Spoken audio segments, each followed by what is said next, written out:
Hello, hello. Well, I'm going to talk to you uh, today about a topic that I've been challenged by, and it's the whole topic of uncertainty. We live in an uncertain world, don't we? The outcomes are not very predictable financially, politically. Also, we can feel really anxious, and I was actually feeling quite anxious, really. Things just don't pan out sometimes the way you hope, do they? And maybe you can relate to that. And God really spoke to me though, because I prayed. I said, look, I talked to a friend. I told her how I was feeling about certain things, and it was making me feel jittery.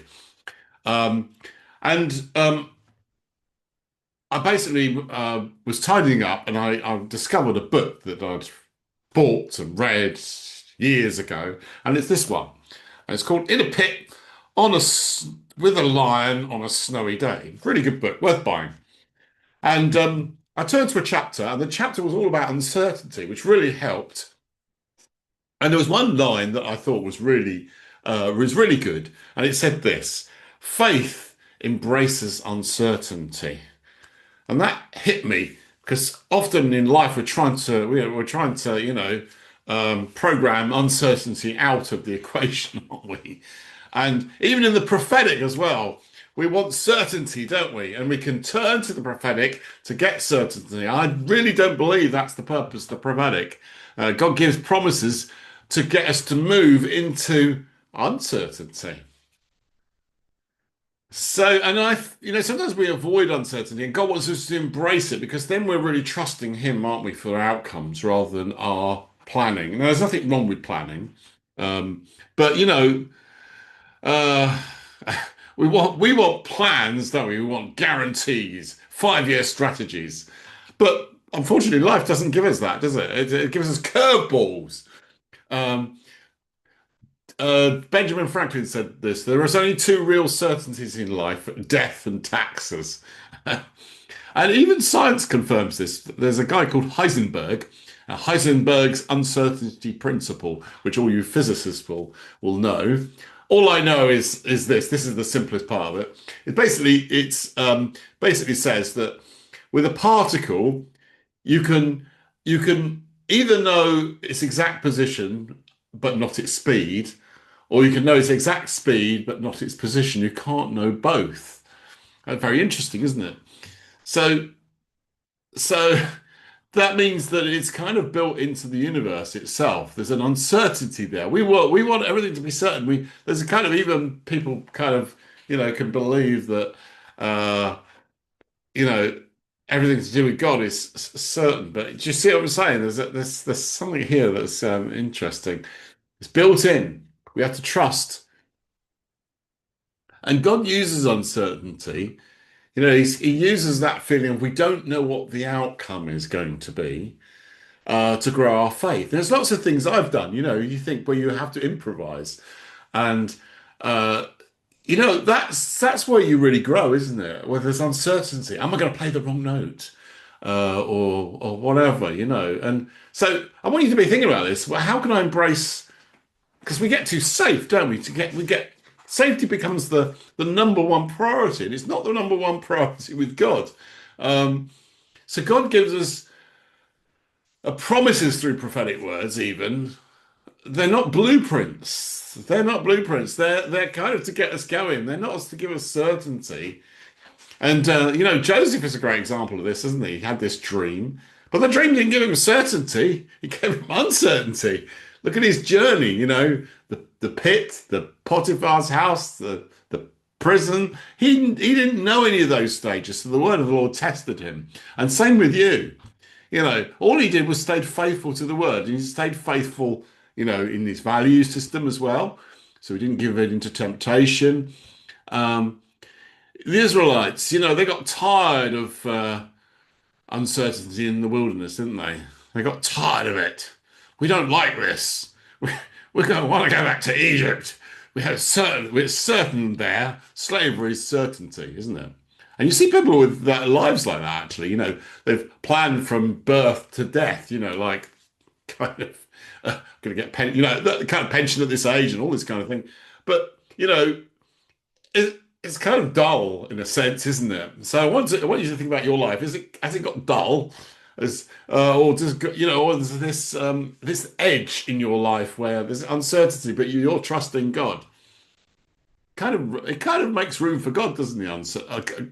It makes room for God, doesn't it? Uncertainty. And faith always involves risk. You know, the book's about a guy called Beniah, who is one of David's mighty men, who basically one of the things he does three things, but I'll concentrate on the one in the main one in the book, which is the title of the book, in a pit with a lion on a snowy day. So it's a snowy day, so not the best time to go jumping into pits with lions, is it? And the thing I got from that is he didn't have to jump into that pit. The lion was in the pit. The lion was trapped. He could have killed it, I think, from the outside, but he decided to jump in with the lion. A lion that was probably really annoyed, and he killed the lion. So sometimes that sounds a bit reckless, doesn't he? But through his exploits, he became the leader of David's men. And some of us are too safe, aren't we? And we're missing the purposes of God because we're far too safe. What exploit is God calling you to do?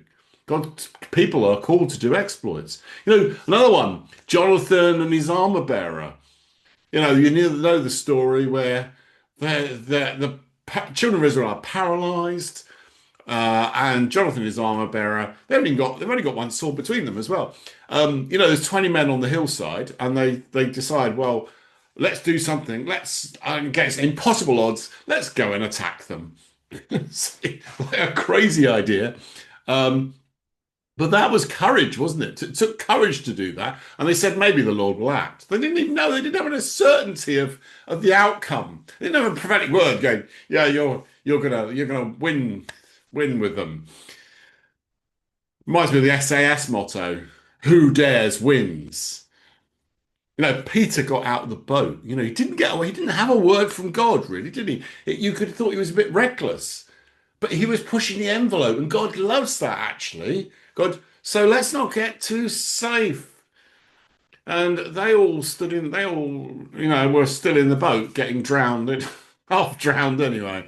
Um, and yes, he sank, but at least he got out of the boat, didn't he? So what boat are you God telling you to get out of? All opportunities come with risk. So if you're waiting for that perfect opportunity, that perfect certainty, you're probably going to miss the moment. Beniah, if he'd not jumped in with the lion, then he probably wouldn't have become David's mighty man. The guy in charge. Pardon me. So uncertainty is where joy lives. The book, I will quote the book because these were good, and this is from the book. Pardon me. So relational uncertainty is called romance. Emotional uncertainty is called joy. Spiritual uncertainty is called mystery. Intellectual uncertainty is called revelation. So, it sounds like life to me, doesn't it? Romance, joy, mystery, revelation. Everyone wants to button everything down, don't they? And explain everything. It's like this, with the Heisenberg principle, you can only understand one or the other. You never understand both at the same time. Um, so, some Christians are so rigid in their thinking. They have everything buttoned down. They know everything that's right and wrong, and the Bible in absolute detail, and all the doctrines lined up in a nice little neat row. And God comes and blows on all the dominoes, as it were. You know, uh, we lose the wonder, don't we? We lose the mystery and we lose the joy.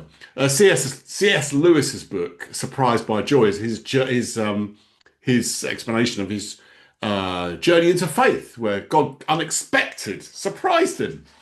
So surprised him. He wasn't planning to be a Christian. He wasn't planning to believe in God. He stumbled into it. And maybe there's some things we need to stumble into it. And you can only stumble into things when you're moving. If you're static, you can't. You're not going to stumble into anything. Maybe you don't need to understand everything right now about the prophetic or anything. Maybe uncertainty is the place where joy is waiting to surprise you. Maybe God's just around the corner, waiting to surprise you. Remember when I was with kids, when you have kids, you play peekaboo, don't you? um, kids love it, don't they? They love a good surprise. I remember my 30th birthday actually when I was surprised. Everybody was there and it was great. It's great to be surprised. And just as a final thought, I came up with this one. This is my little gem. The word surprise has prize in it, isn't there? Surprise. And maybe we miss God's purposes because we're kind of, too cautious, and therefore we miss the prize. We miss the surprise. We miss what God's got for us. What's around the corner? So don't run from certainty. Run to God with it. Um, you might just discover, like C.S. Lewis did, that you're surprised by joy. Anyway, that's all I wanted to say. And if you can like the channel, that would be brilliant, or add a comment, that'd be fantastic. But yeah, hopefully maybe hopefully that gives you some impetus to look at things in a fresh way. So thanks for watching.